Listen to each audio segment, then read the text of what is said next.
आज इसमें कोई दो राय नहीं है कि भारत एक आर्थिक महाशक्ति के रूप में विश्व पटल पर उभर चुकी है। जो विरासत में भारत 11 नंबर की रैंकिंग पे थी 2014 में आर्थिक शक्तियों के क्षमता के आधार पर, 10 वर्षों में हम 11 से 5वें नंबर पर पहुंच चुके हैं। और वो प्रधानमंत्री जी की विचारधारा, उनकी नीतियों, उनकी विकास और प्रगति की परिकल्पना के आधार पे ही संभव हो पाया है। It has been a paradigm shift, an inflection point from 2014 to 2024, where you have seen an economic transformation, you have seen a social transformation, you have seen a youth dividend transformation, and a meteorical rise of Mother India on the world stage.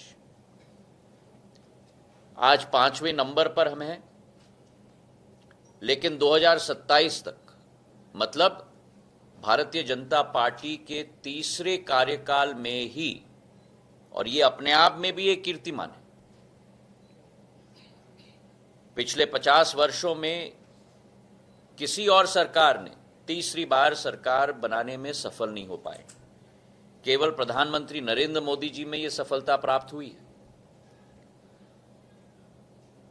पर यह सफर जारी रहेगा। आज अगर हम 5वें number के आर्थिक महाशक्ति हैं पूरे विश्व में, तो 2027 तक जर्मनी और जापान को भी पीछे छोड़ के भारत तीसरे नंबर की आर्थिक महाशक्ति के रूप में उभरने के लिए सीधे सीधे उस सफर पर और उस लक्ष्य की पूर्ति करने के लिए उस सफर पर जारी है। जहां जीडीपी ग्रोथ रेट 8.2% है, हमारे ग्रॉस टैक्स रेवेन्यूज पिछले वर्ष 13.5% की वृद्धि हो चुकी है। सबसे बड़ा अड़चन, the biggest stumbling block, was the issue of gross NPA of banks. Economic growth in any country is credit-led, is banking-led.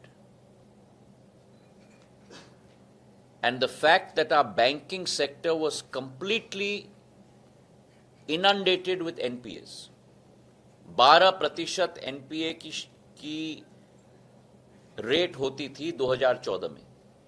Today that NPA rate has been brought down to an all-time low of 2.8%.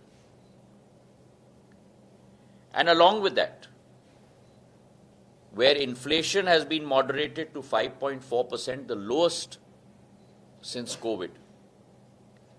যিকোনো খবৰৰ বাবে যোগাযোগ কৰক 7099017330 আৰু 7099017110 নম্বৰত।